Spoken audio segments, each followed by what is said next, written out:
Chapter 1. The Temple of Avern Days pass me by as I spend my time rotting away in the cells of Ianbrook. My father, Skorm the Broken, has been slain by the hand of a woman once thought a friend. But then friends were only an opportunity to be stabbed in the back. As days turn into weeks, I spend my time remembering my father's lessons. How he told me that revenge would be ours, and I would fulfill his blood oath and spill the blood of gore as well as chaos. Gone are the days remembered so fondly of hunting with father and his huntsmen in the forests to the west, of climbing the cragged peaks of Innismore and hunting down the tribesmen who encroached on Canish. Footsteps outside draw my attention, and as keys are put into the lock of my cell door and the door is pulled open, I can't help but shield my eyes away from the light spilling. Quickly now, a voice hisses. "Who is it?" I say. "My name is Brother Asaf, and I helped your father out once upon a time. Now it is your turn. Quickly now, we must flee." I stand. My shackles are unbound. I stumble out of the cell and into the corridor. There are two men in cloaks, one old and the other young, like myself. "Who are you?" I say, ill at ease at these men's appearance, for I expected no aid from anyone in Ianbrook. There is no time for questions. Wear this cloak and shut your mouth. With any luck, we'll make it out of here before anyone is any the wiser. This Brother Asaf drapes a cloak of a priest around me and motions for me to follow. We make our way through the corridor, coming out onto a stairwell and climbing it. I pass a dead soldier on the stairwell, his throat cut open.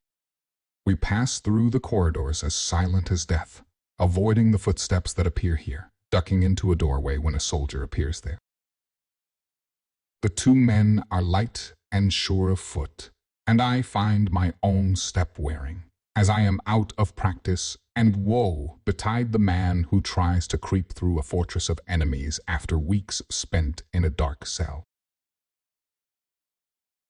We come upon courtyard, and Brother Asaf leads the way, and we climb onto the driver's seat, and he picks up the reins. As the horses guide us through the gateway, the soldier there inspects a scroll the brother hands him. He nods. "You sure you don't need an escort? The roads aren't patrolled as well as they used to be," says the soldier. "The gods will be our protection," says Brother Asaf.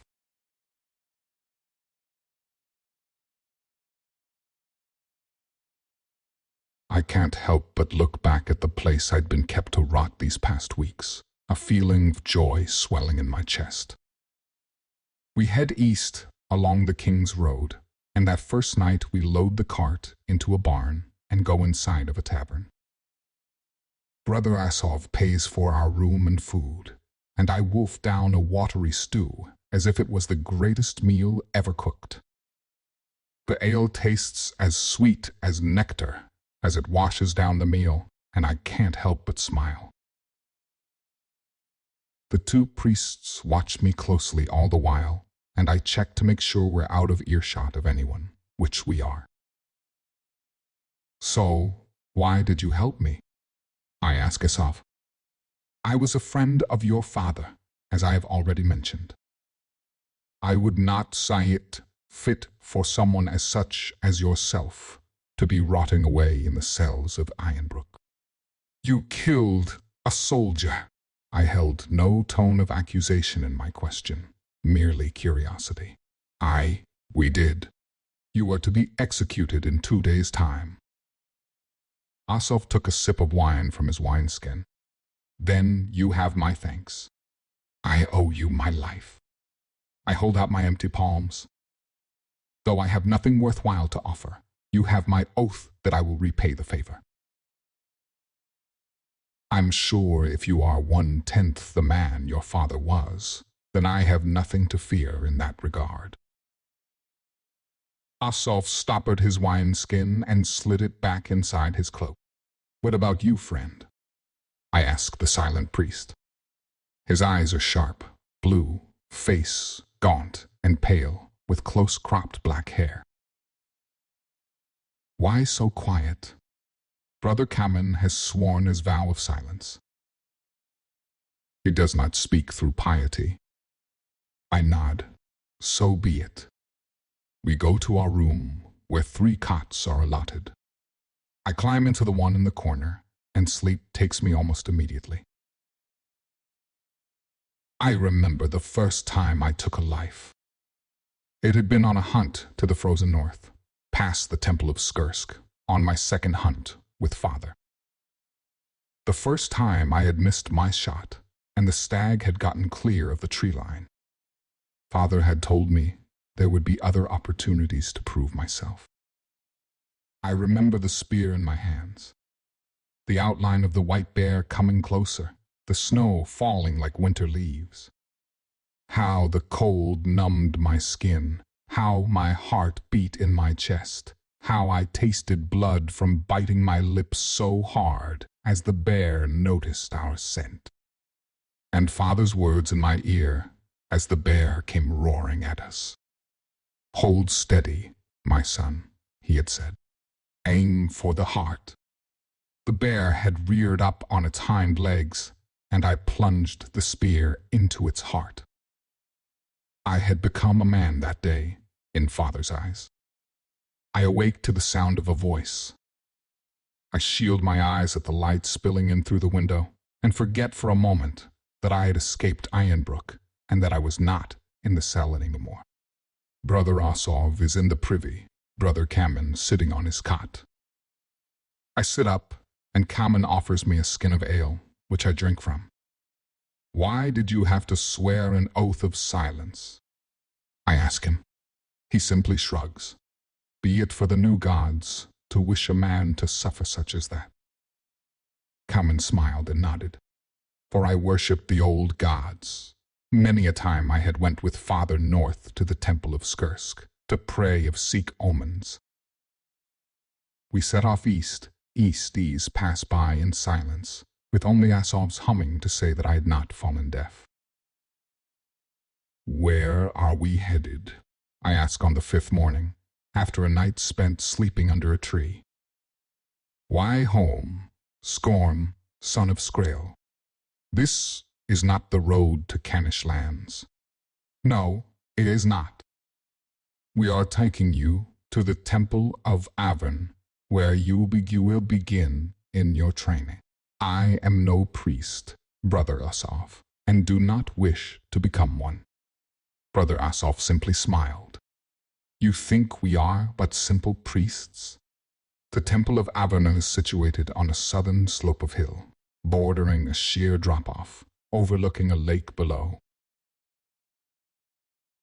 A town is located on the upper side of the hill, which we now passed through. People nodded in respect to the 2 priests as we passed by. Inside of the temple, men in cloaks passed here and there, some carrying parchments, others buckets. "Brother Kamen, I believe Brother Pharaoh seeks your aid as soon as you were to return." Kamen nods and climbs off of the cart, and with a final nod to me, he turns and disappears around a corner. "What do we do now?" I ask Asov. "First, you will shave your head and adorn the cowl of apprenticeship. I already told you I don't want to become a priest." "Ah, but don't you want to earn revenge on your enemies?" He asks me coyly. "It is all I want." "Then let us go and make yourself ready to see the council members."